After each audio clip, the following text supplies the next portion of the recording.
Okay, let's get right into this because I am going to explain exactly how Marvel's carefully crafted multi-million-dollar non-disclosure agreement system is literally falling apart in real time, right in front of our eyes. Now, for years, we all know Marvel Studios has operated with the kind of intense secrecy you'd usually expect from a government intelligence agency, right? I mean, they have desperately tried to keep their massive plot twists, their surprise character appearances, all of it completely under wraps until opening night. You know the joke about the Marvel snipers waiting in the rafters? That's because they take this stuff incredibly seriously. But as we gear up for Avengers Doomsday, something completely unprecedented is happening. We are watching a meticulously designed fortress of secrets absolutely crumble during routine press interviews. So I am going to take you through a very detailed step-by-step breakdown of how a script that was loaded with deliberate code names designed specifically to hide unannounced characters, is being completely exposed. And trust me on this, once you see how all these pieces actually fit together, it completely changes everything we know about the upcoming cinematic slate. First, let me really set the scene for you here, because the context of how this is happening is genuinely, affectionately hilarious. Over the past several months, the older generation of Fox X-Men actors, who, as we know, have recently been brought back into this massive cinematic universe fold, well, they have proven to be absolutely terrible at keeping secrets. And look, I say that with nothing but love and immense respect for these absolute cinematic legends. But take Sir Ian McKellen, for example. In a completely casual, relaxed interview, he just nonchalantly mentioned destroying New Jersey in relation to his upcoming plans as Magneto. He just blurted it out. He said it with the exact same casual tone that you or I would use when talking about going to grab groceries on a Sunday. These are actors with Academy Award caliber pedigrees, total veterans of the stage and screen, and they are out here leaking massive, highly classified projects as if the very concept of a non-disclosure agreement has simply never been explained to them. It's incredible to watch.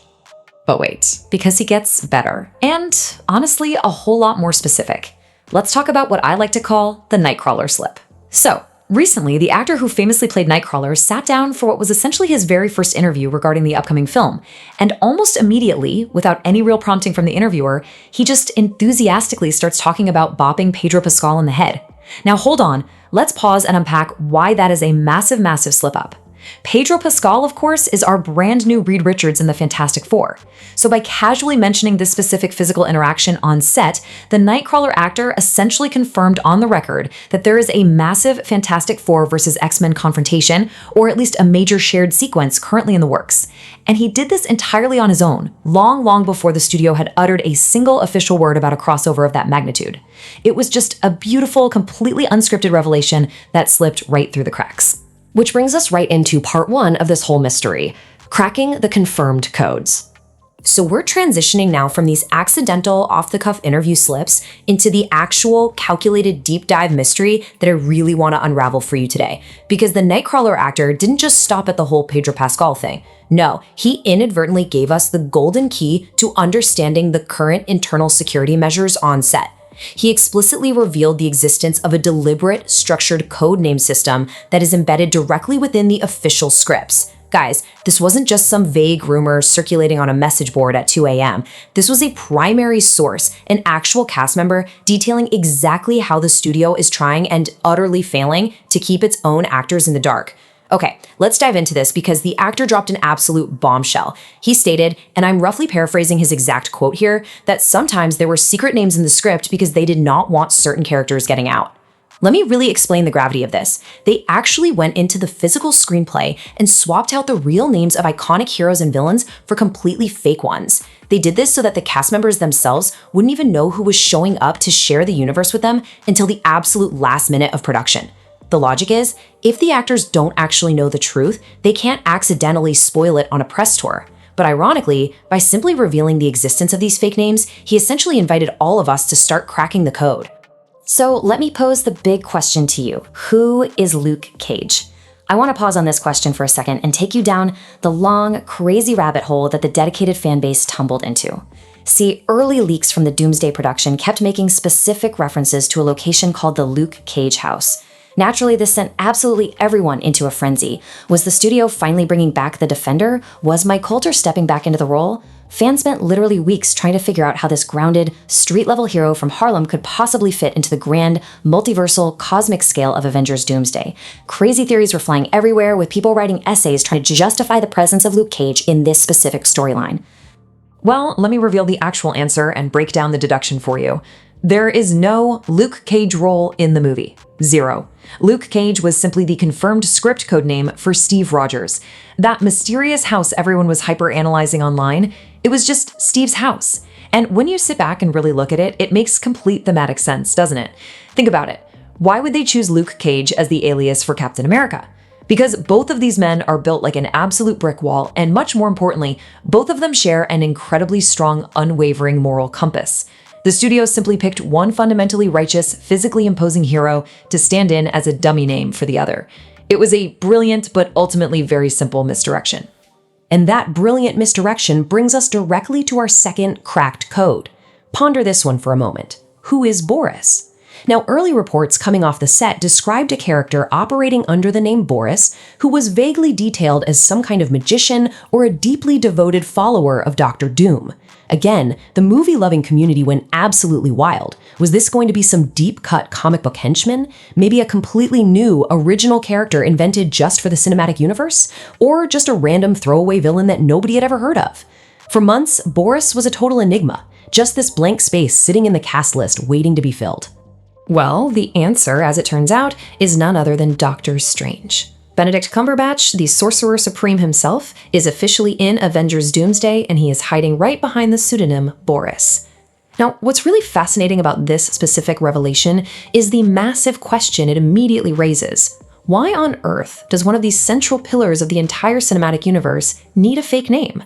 I mean, Doctor Strange is a massive, highly visible character. His involvement in an Avengers movie shouldn't logically be a closely guarded secret. It's expected. Unless his specific role in the narrative gives away something truly monumental.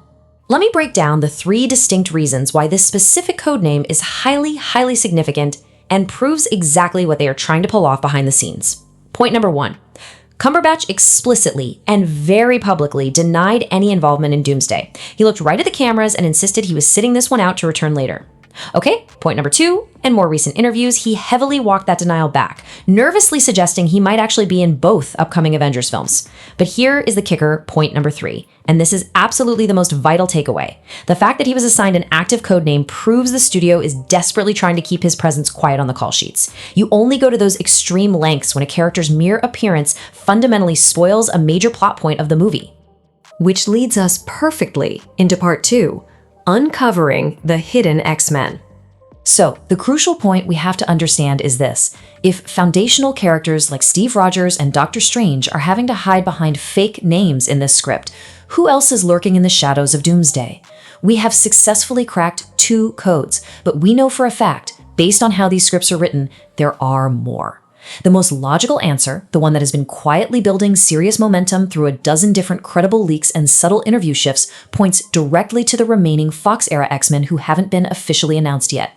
Let's look at these direct quotes from Halle Berry, our iconic Storm, and Famke Janssen, our legendary Jean Grey.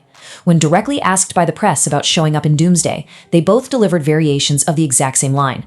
Absolutely not, nothing to see here. Now, let me explain exactly why you shouldn't believe a single word of that.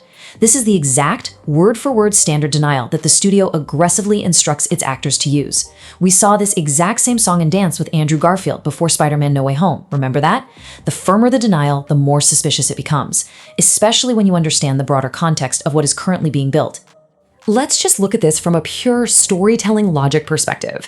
The studio went through a monumental effort and likely an immense financial cost to bring back Patrick Stewart as Professor X. They secured Ian McKellen to return as Magneto. They are clearly meticulously reassembling the absolute core pillars of the original Fox ensemble.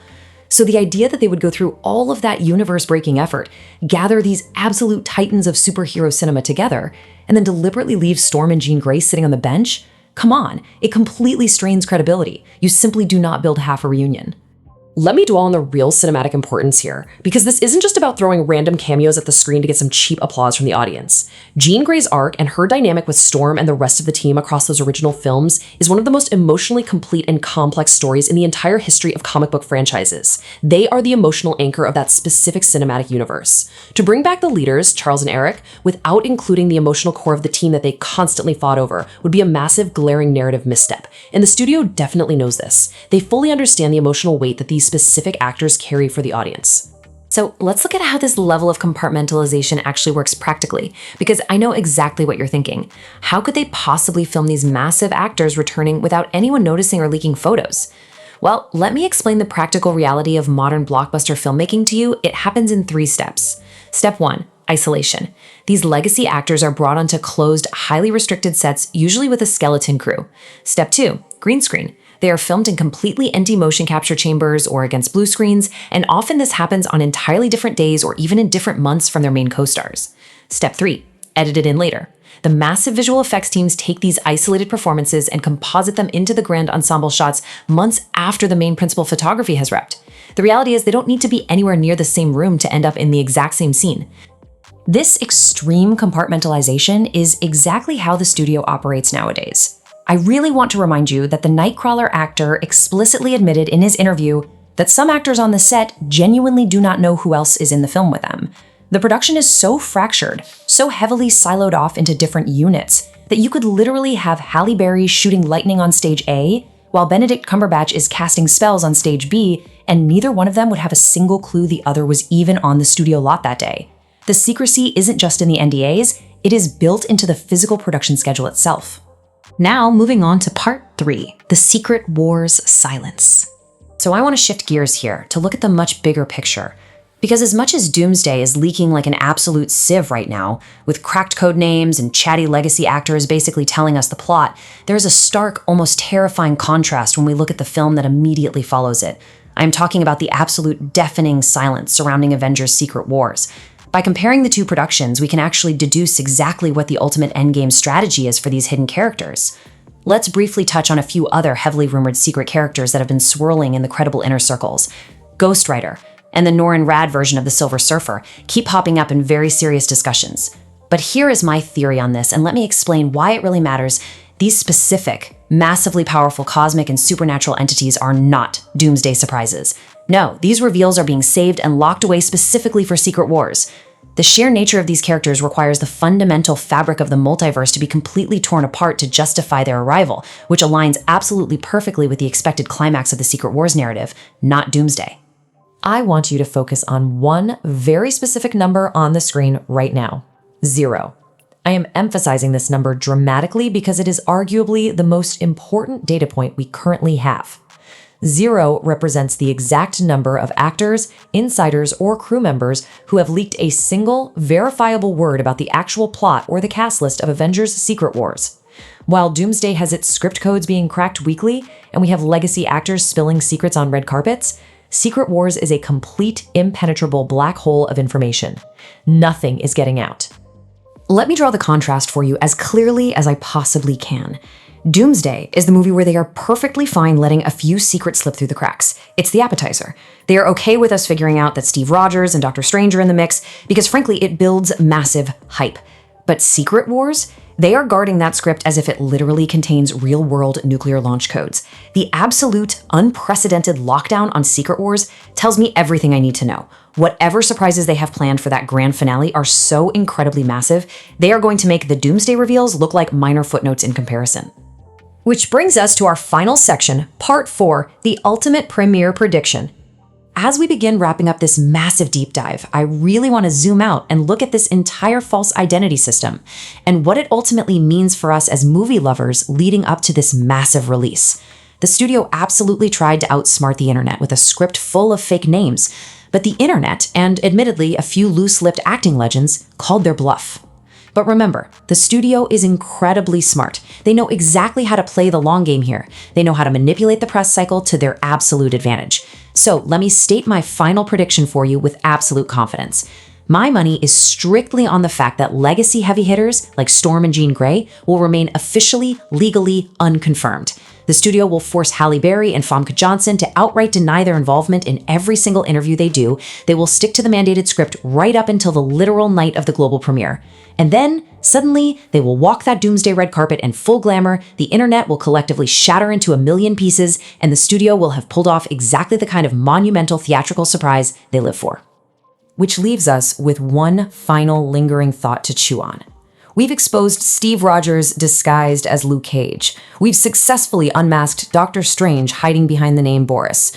We know for a fact the Fox X-Men are waiting in the wings, but this script is massive. So I ask you, who else haven't we found yet? What other absolute cinematic legends are hiding in plain sight right now, buried under a completely fake name on page 42 of the Doomsday script? The codes are out there, just waiting to be cracked. Keep your eyes open.